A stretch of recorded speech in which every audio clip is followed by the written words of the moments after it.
Kenya is famous for producing some of the finest coffee beans in the world, particularly the coveted Kenya AA variety.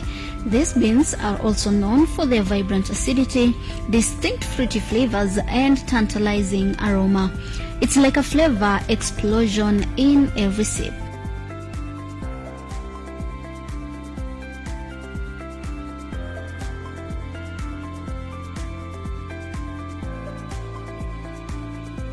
Behind every cup of Kenyan coffee lies the spirit of the hardworking farmers and their unwavering passion for their craft.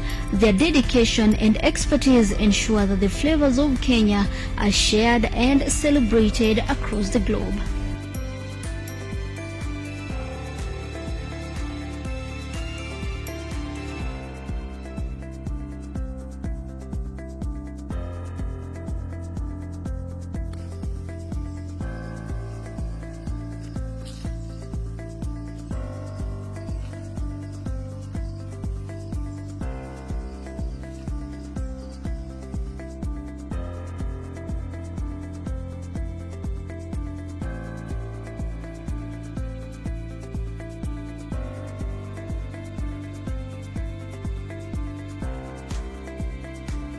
Karibu kwenye makala mengine ya ukulima mazao bora, na siku ya leo tuko katika kaunti ya Tanzania, cavendele farm. Tumekuja hapa ili kuweza kuangalia bila kahawa. Tumekaribishwa kwenye shamba hili na Helen Thompson. Thank you so much for having us. Thank you, karibu sana. Okay, ningependa tu uweze kutupeleka through ukulima ya kahawa na uweze kutuambia jinsi mmekuwa mkiendelea na for how long you have been doing this. We started in 1986. We planted like 5 acres in 1986. Yeah. And that time we planted K7 and SL28. That was the old type now. Yeah, and as we went along, we found out that there was a better type, which is Ruiru 11. So we planted another 6 acres of Ruiru 11. And it's been doing very well.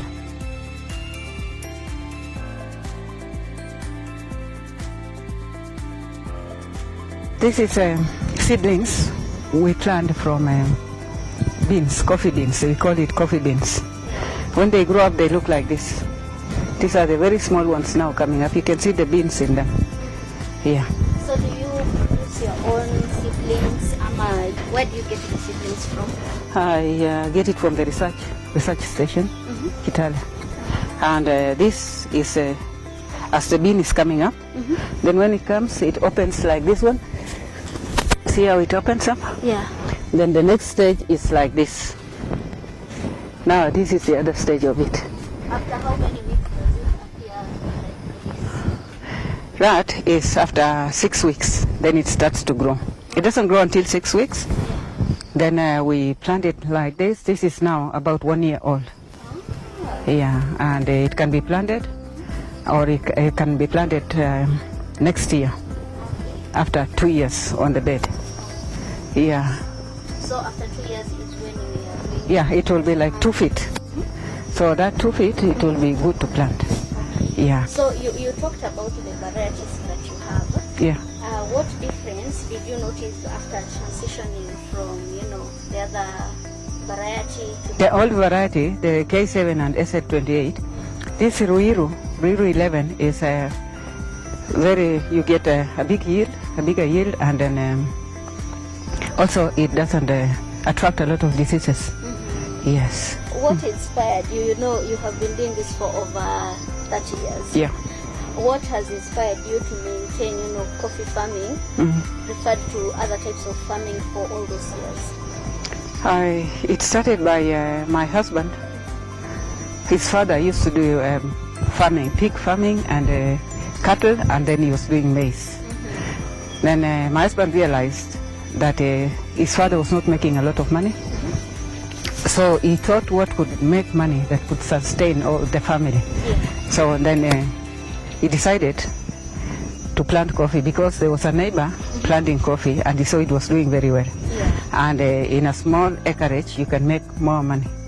So that's what inspired us to make, and we just like coffee. You enjoy having your coffee. enjoy having coffee, working on it, and even drinking it.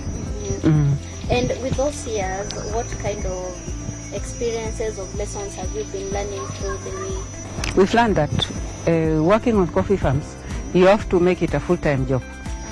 You have to be there, just like people who go to the office. You have to be there since 8 o'clock until sometimes until 5 or getting dark. Then you come back. There's a saying, best tool on the farm is a farmer's boot. That means if you walk around the farm, you'll know what's wrong, what's needed. So your boots as the best tool on the farm. The farmer's tool. Wow. Yeah. So it means you dedicate your whole time. That's it. Moving around, checking out for things. If there's any problem, you know how to fix it. Yes. Because of that, how is your typical day as a coffee farmer? My day is very busy, especially during the rainy season. You have to get out as early as 7 to work on the farm. Sometimes we got farm help, so you have to arrange them to give them work where they're going to work. And you can work through the day. Sometimes you just break for lunch. Sometimes we don't even break for lunch because we have to work. Especially the coffee picking time. Coffee picking time, we employ like 120 people every day for 2 months. Then we work from 6 to 6. Wow. Yeah. That's a lot of dedication.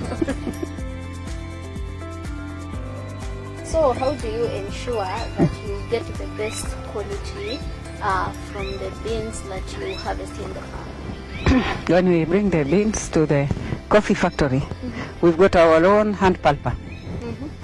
So as soon as we pick, by 1 o'clock, we have to put it through the coffee pulper and soak it in water to stay there for 48 hours.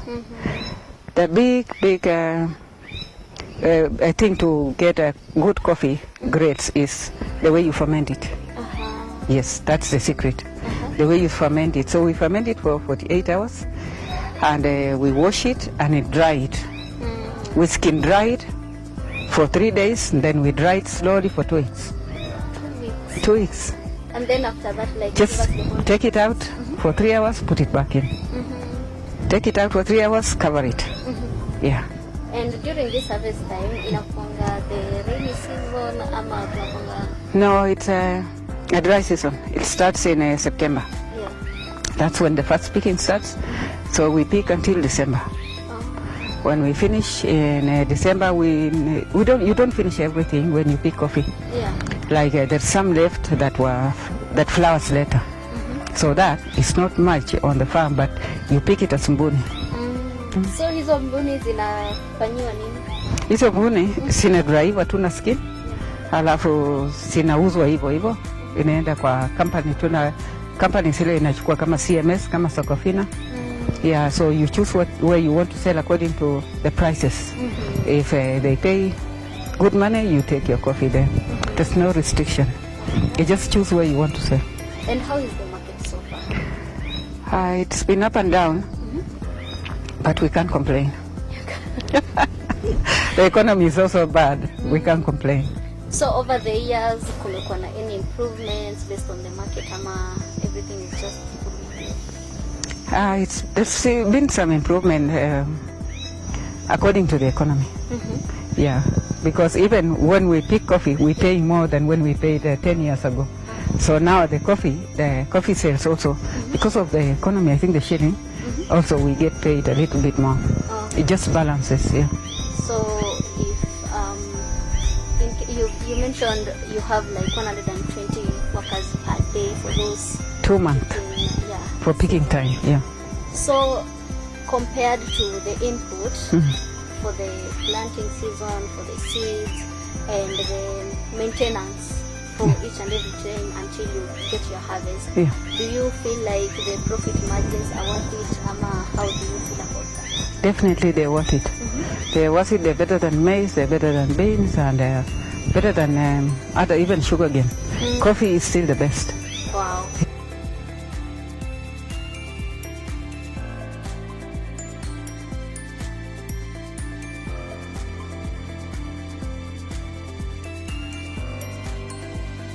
What do you think sets your coffee beans apart from others in the market? You know, you have been doing this for long, you have been enjoying the process, and also you have told us how you make sure that you have the best quality. So Yeah.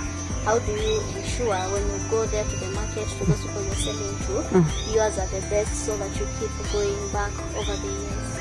Fermentation is the secret. Yeah, if you ferment it properly, you get the best grades, then you get more money. Yeah. Because if your grade is high, you get more money. It's coffee beans which is AA, AB, TT, PP, but the base is AA and followed by AB.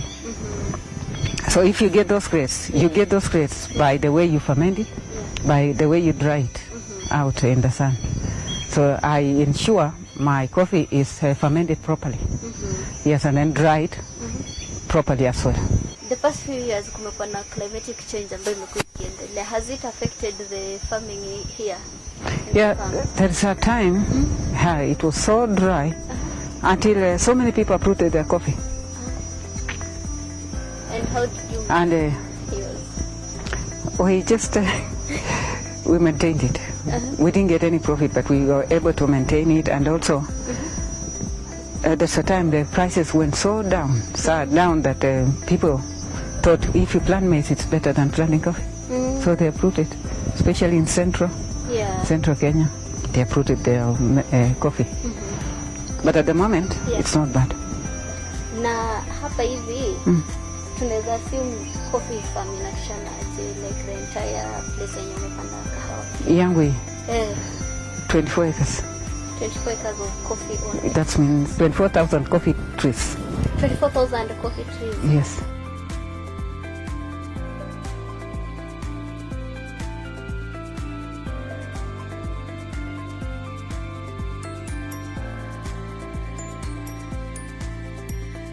Sasa hizi kwa how long? Ina last like forever because kuna sako after 7 years unatoa ile inakuwa mzee.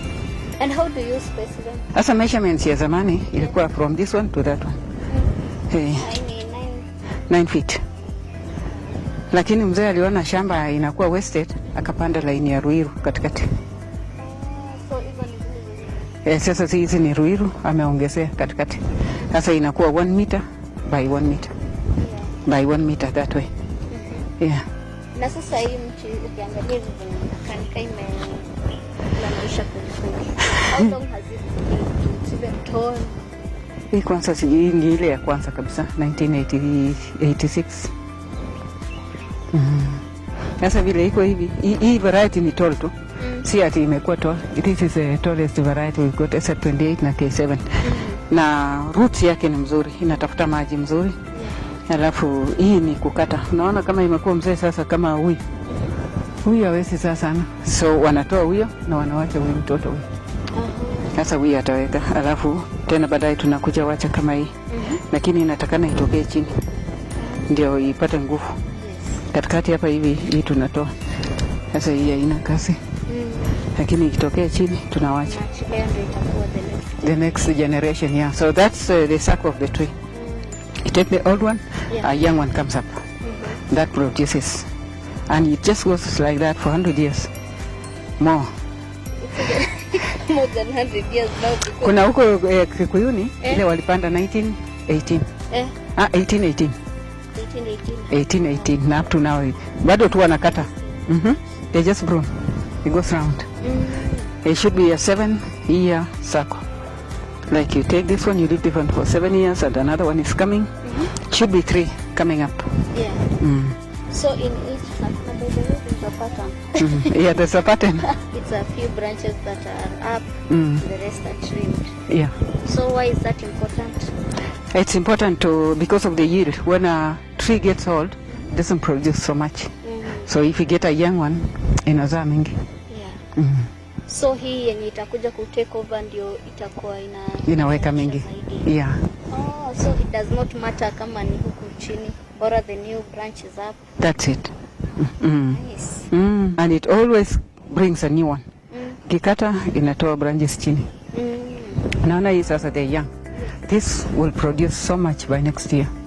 Yeah. these years kuna vitu ambao umekuwa ukipick up along the way, pengine hata trainings you have attended? Has anything imekuwa impact how you view this farming process? Yeah, through the years, I could only advise people to plant coffee because coffee, it yields more than anything else. It's a cash crop, and things are improving year by year. Like this years now, people can sell their coffee direct abroad. And if you sell direct, you get more money, even double, even 3 times. Na kwa mtu mwenye hajui how to go about it, if you want to plant coffee, you just go and tell them I want to plant coffee. They come and show you measurements, and they advise you how to plant it. Like when you plant you want to plant a coffee plant, you have to dig 2 feet deep 3 months before you want to plant your crop. Ukijimba hiyo, then uchafu yote ile iko ndani unawaja wasi for 3 months, then kitu ile iko ndani inakufa. Ile vidudu vina affect kawa, inakufa kwanza, then unaweka mbolea. Shaweka mbolea, unawacha tena for like 2 months, then you plant your coffee. So hiyo ni preparation ya 5 months before hata kwanza for 3 years unawacha hiyo shamba ilale tu. It's a lot of investment. But people don't do that. They just plant. Akipata shamba yao iko free wanapanda. But it's advisable kungoja hiyo 3 years. Wache shamba ilale tu kwanza. And then you dig miezi 5 hiyo ukiprepare tu. Then you transplant. Hiyo shimo lazima jua ipike kwanza ndani. Alafu sasa ndio uweke mbolea. Ungoje tena ndio upande mchanga, na ukipanda usipande mpaka ujaze mchanga level. Unawachako kama kashimo ndio utakuwa unaweka mbolea. Maji mvua ikinyesha inasimama kwa ndani kidogo, inasaidia. Na sasa hizi venye tayari zishaka hivi ama ni because over time. Over time tumeisanyia mchanga mpaka imekuwa hivi. Na tena tuko kwa mteremko, because ya maji kurani huko chini, tumeweka hii faros ndio ishike maji. Otherwise mchanga yetu yote itaenda chini. Na pia unaangalia landscape. Ni landscape pia.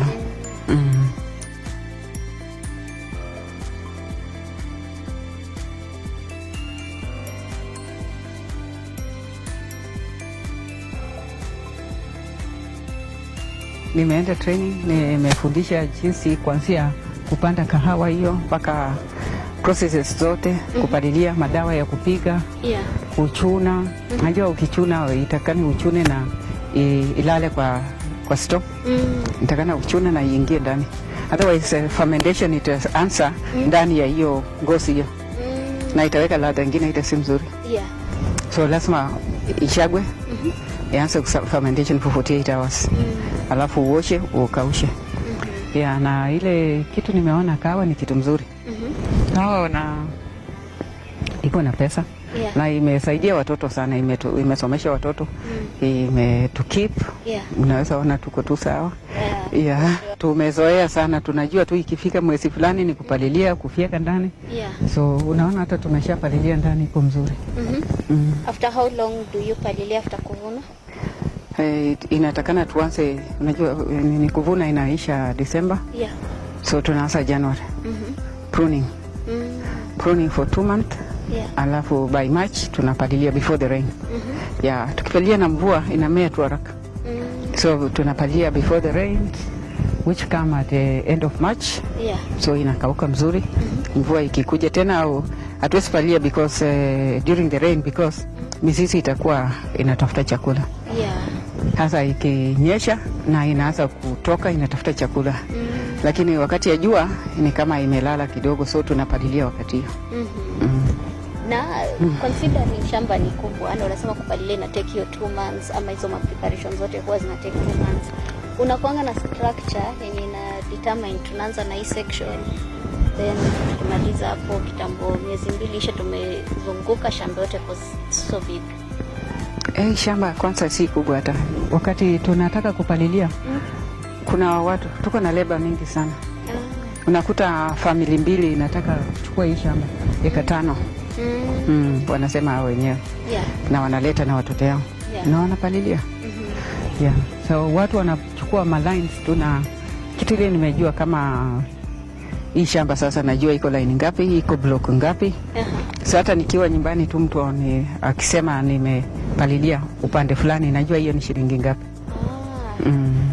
By the how do you charge for I do. Unaona sasa kama hii laini ni mrefu sana. Inachukua 220 yards. Meters. Yes. So if it's long line is 220, nikipata short lines, ninaweka tu mtu akanyage like kupima. Yes. Na ninajua ni ngapi. Sangine inaweza kuja 150 meters. I know how to calculate the money. Because not all lines are the same. Okay.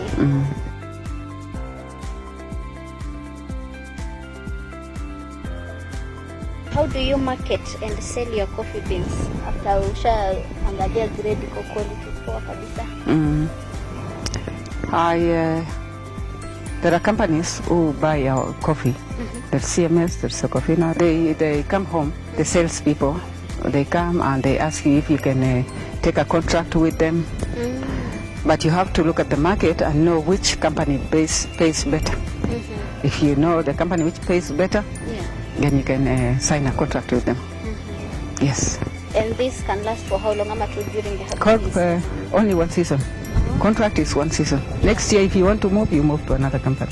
After we notice the trend, how do you see the future of coffee farming? Is it something that you still want to pursue for the longest time? Yes. In fact, if possible, I can increase the acreage because it's paying, it's good. Yeah, it you can live on it. Yeah, like it can run everything on the farm, and it's not easy. The price doesn't go down quickly. Like it doesn't fluctuate like other things. Yeah. So, what advice do you have for someone who is interested, in starting out? Ameangalia akakuwa motivated akajiambia nataka kuanza na eka moja kwanza ama hiyo 5, so that they can build up from there. I would surely advise them to plant coffee. You'll never regret if you plant coffee. When coffee is still young, you can plant your crops in between. And when it's got too shady is when you can leave it. But by that time, you'll be getting money from coffee. So you won't even need to plant anything underneath. Yeah. I would advise, there's so many people now planting coffee. Even you've seen I'm planting coffee in a bed. Coffee seedlings. Yes. It's because so many people need seedlings, and sometimes I give them seedlings. So is that something, an extension of your project here, because you have more than enough, you're still making it a business? That's it. Yeah, that's it.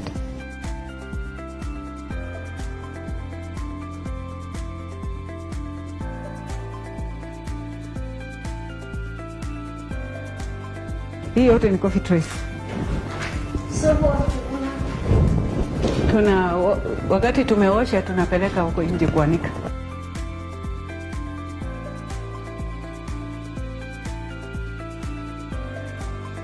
Hapa ndio tuna processia kahawa.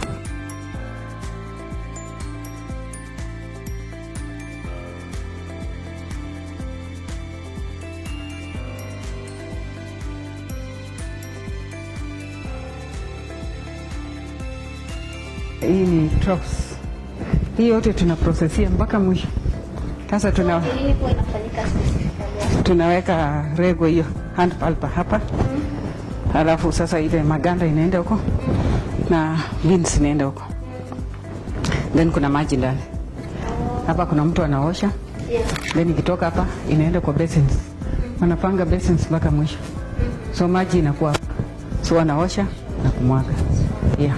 Mtu mmoja anaosha na mwagia ya pili, ya tatu, hivyo all the way. Tunaweka matanks huko ya kusoka. Hii nayo ni ya kusoka hizi zote. Hizi ndio ferment. Ya kuferment. Kwa juu ilikuwa ya kugrate coffee, like when it runs iko slope. Kiwekea huko at the time inafika huko imetoa grade 1, 2, 3. Yenyewe inabaki tu chini tu. Basi ni huko. The base is kwa kichwa huko, the heaviest is the base. alafu mpaka lights inafika huko.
After all those years of farming, what challenges have you been encountering and how have you overcome those challenges? The first challenge is when the price goes down and you put in a lot of money.